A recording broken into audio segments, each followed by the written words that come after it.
बाओ एक चंचल नौजवान पांडा सरसब्ज बांस के जंगल की तलाश करता है। वो हवा की तरफ से ले जाने वाली अजीब व गरीब सरगोशी सुनता है, लेकिन जब वो मरता है तो वहां कोई नहीं होता। जंगल अचानक महसूस करता है मुख्तलिफ।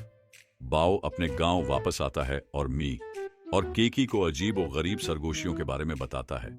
गांव का बुजुर्ग एक पुराना कुछवे एक कदीम तोमार को जाहिर करता है, जो ममनुआ खोखली के अंदर गहरे एक पोशीदा खजाने की बात करता है। ताहम तोमार एक प्रासरार सरपरस्त के बारे में खबरदार करता है, जो उसकी हिफाजत करता है। इसरार को हल करने के अज़्म के साथ बाओ, मी और कैकी अपनी महम जोई के लिए निकले।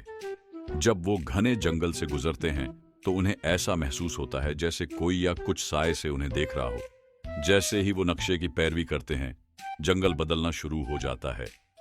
उनके पीछे का रास्ता गायब हो जाता है, जिससे वापसी नामुमकिन हो जाती है। मई घबराता है, लेकिन बाओ उन्हें आगे बढ़ते रहने की तरगीब देता है। तीनों एक चमकते हुए दरिया तक पहुंचते हैं, जहां वो देखते हैं कि उनकी इक्कासी खुद ही हरकत करती है। केकी शरारती बंदर पानी को छूता है और अचानक आईने की दुनिया में गायब हो जाता है। बाओ और मई को केकी को वापस लाने के लिए एक पहेली हल करनी होगी।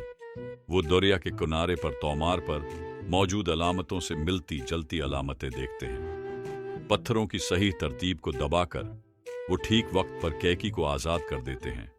वो आखिरकार ममनुआ खोखली तक पहुंच जाते हैं, जहां एक बहुत बड़ा पत्थर का दरवाजा उनका रास्ता रोकता है।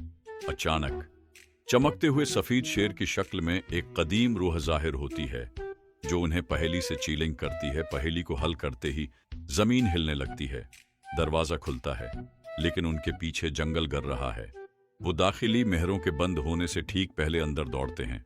अंदर उन्हें सुनहरी बांस के दरख्तों के साथ एक वसीया जेर जमीन मंदिर मिलता है, लेकिन खजाना सोना नहीं है। ये एक कदीम बीज है जो जंगल की खोई हुई खूबसूरती को बहाल कर सकता है। सफेद शेर दोबारा जाहिर होता है। ये जाहिर करता है कि बीज सिर्फ वही ले सकते हैं जो अपनी मेहरबानी साबित करते हैं।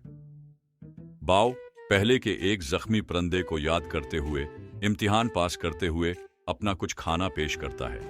तीनों एक खफिया रास्ते से फिरार होकर गांव वापस आते हैं। बाओ बीज लगाता है और रातों रात जंगल नई जिंदगी के साथ फलता फूलता है। हवा में सरगोशी एक नरम खुशगवार राग में बदल जाती है। बड़ा कुछवे उन्हें बताता है कि वो अब अफसाने का हिस्सा हैं। तीनों दोस्त ये जानकर मुस्कुराते हैं कि उनकी महम जोई सिर्फ शुरुआत है। कैमरा जंगल को दिखाने के लिए बाहर निकलता है, जो अब रंग और जादू से जिंदा है।